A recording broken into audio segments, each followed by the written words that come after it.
Yo, YouTube, what's up with your boy, Sports and Fitness Rants? I'm back, guys. Hit the like button. Subscribe to my channel. You know, Michael Jordan's career has been slowly getting diminished. People are trying to downplay Michael Jordan's career, and they try to, gloss over things like his Defensive Player of the Year award, or his 9 all-defensive teams, or the fact that he was 6-0, or the fact that he has 2 3-peats. They try to gloss over these things, or they try to downplay these things as if it's not that impressive. And you'll often hear people say things about the competition that Jordan faced to justify their sentiment. And it's lies. It's all lies. And I've told you guys about this. They will make their opinion based off of lies. They will lie to you. And often you'll hear people say things like, the Bulls were the favorite all the time. It was easy for Jordan to be 6-0. He was always the favorite. Now, first off, that is a complete lie. The Bulls were not always the favorite, whether it was the NBA Finals or it was the 1993 Eastern Conference Finals against the Knicks. They were not the favorites in several series that they played in. However, though, when people say these things about the Bulls being the favorite, they're trying to justify Michael Jordan 6-0. As if that's a reason why he never lost, because he was the favorite, and somehow that, makes it a requirement that you're going to win. How hard is it, or who has it harder, ladies and gentlemen? I'm going to ask you a question. What's harder?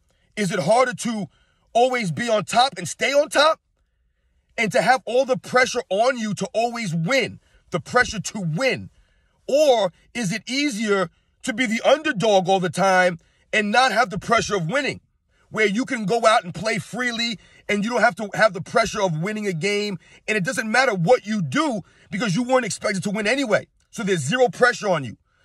Now, the Chicago Bulls and Michael Jordan specifically had mountains and mountains of pressure on them, specifically Michael Jordan, to win, to never lose. The fact that Michael Jordan never lost in the finals is a testament to his greatness.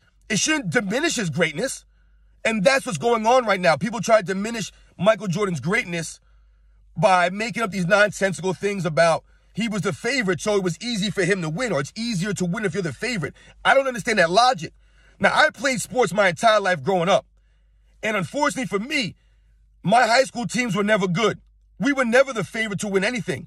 We were never supposed to win anything. We were always the team that people would come in and play, and they would beat us down. It was a stat game for other teams to come in and play us. However, there was never any pressure on us to win any games. We never had the pressure of winning games. We never had to worry about that. So we could play freely. There was no pressure on us. The other teams had the pressure to not be embarrassed by losing to the underdog. And in America, it's very American for us to root for the underdog. That's the American thing right there. So when people say things about Michael Jordan always being the favorite, the Bulls always being the favorite, there were a lot of people rooting for the Bulls to fail. There were a lot of people rooting for Michael Jordan to stumble. And a lot of those other teams didn't have the amount of pressure that the Bulls had to deal with year in and year out. So don't let these people lie to you and tell you these nonsensical lies about the Bulls had it easy. They were always the favorite. That's why Jordan was 6-0. He faced no competition. It is not easy to keep winning. That's why no one else has done it, ladies and gentlemen. Why do you think no other team has been able to do 2 3-peats? Why do you think that?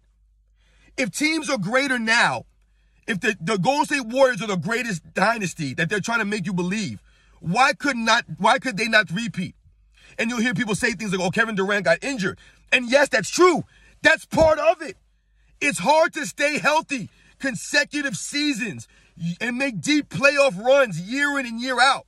It's not easy to do that. That's why the 98 championship called The Last Dance meant that much. It's that special. It was that hard.